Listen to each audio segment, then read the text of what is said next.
पिछले 11 वर्षों में भारत में तकनीक के जरिए बड़ा बदलाव आया है। जो चीजें पहले मुश्किल और लोगों से दूर रहती थी, वो अब आम आदमी का हिस्सा बन चुकी है। खासकर गांव और पिछड़े इलाकों में डिजिटल उपकरणों की मदद से सरकारी योजनाएं लोगों तक पहुंच रही हैं। इससे योजनाओं का लाभ आसानी से मिलने लगा है और लोगों को बैंकों से जोड़कर आर्थिक रूप से मजबूत किया गया है। सरकार ने न सिर्फ सिस्टम बनाए हैं, बल्कि ये भी ध्यान रखा है कि उनका फायदा हर व्यक्ति तक पहुंचे और लोग खुद को सशक्त महसूस करें। चाहे पैसे का लेन देन हो, इलाज हो, पढ़ाई हो, अंतरिक्ष का काम, हर जगह तकनीक ने बड़ी भूमिका निभाई है।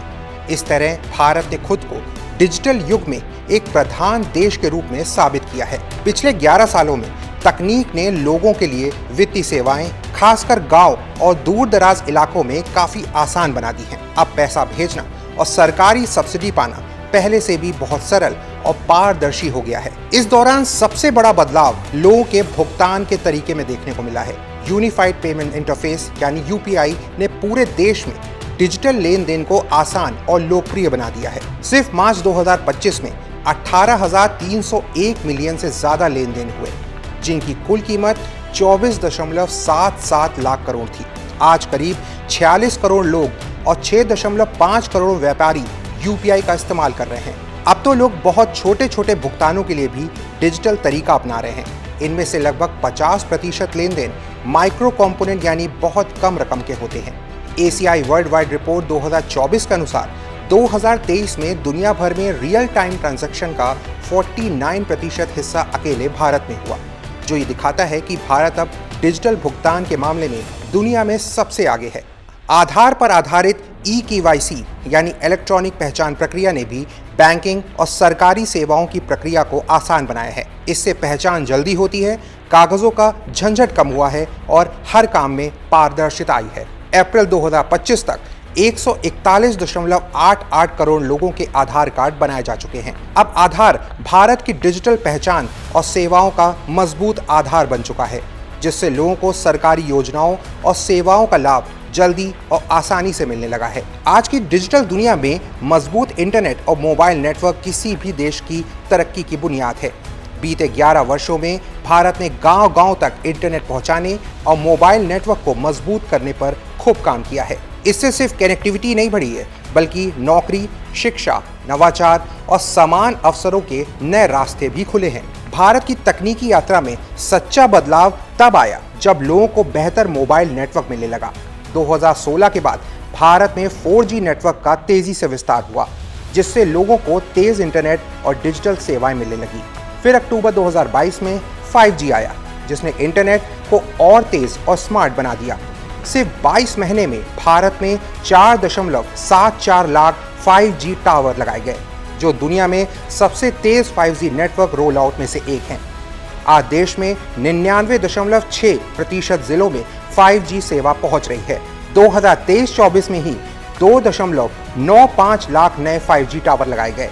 ये तेजी भारत के 116 करोड़ मोबाइल यूजर्स को बेहतर सेवाएं देने में मदद कर रही हैं और ये भारत की डिजिटल तरक्की को दिखाती हैं। इस मजबूत मोबाइल नेटवर्क में इंटरनेट इस्तेमाल करने वाले लोगों की संख्या भी तेजी से बढ़ी है। पिछले 11 वर्षों में इंटरनेट यूजर्स की संख्या में 285% की बढ़ोतरी हुई है। साथ ही डेटा की कीमतों में भी भारी गिरावट आई है। 2014 में 1 GB डेटा की कीमत 308 रुपए थी, जो 2022 में सिर्फ 9.34 रह गई है। इससे डिजिटल सेवाएं अब बहुत ही सस्ती और सभी के लिए सुलभ हो गई हैं। भारत के डिजिटल मिशन में एक अहम हिस्सा गांव के इंटरनेट से जोड़ना भी रहा है। भारत नेट प्रोजेक्ट के तहत 2.14 लाख से ज्यादा ग्राम पंचायतों में हाई स्पीड इंटरनेट पहुंचाया गया है। इसके लिए लगभग 6.93 लाख किलोमीटर ऑप्टिकल फाइबर बिछाई गई है। जिन गांव में कभी इंटरनेट भी नहीं था, अब वहां पर डिजिटल सेवाएं घर के दरवाजे तक पहुंच रही हैं।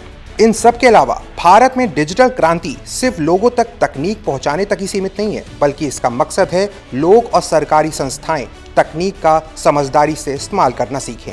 इसी सोच के साथ कई योजनाएं शुरू की गई हैं, ताकि भाषा में रुकावट हटे और सरकारी कर्मचारी भी आधुनिक स्किल्स सीख सकें। इसमें सबसे पहले है भाषणी, यानी भारत के लिए भाषा इंटरफेस।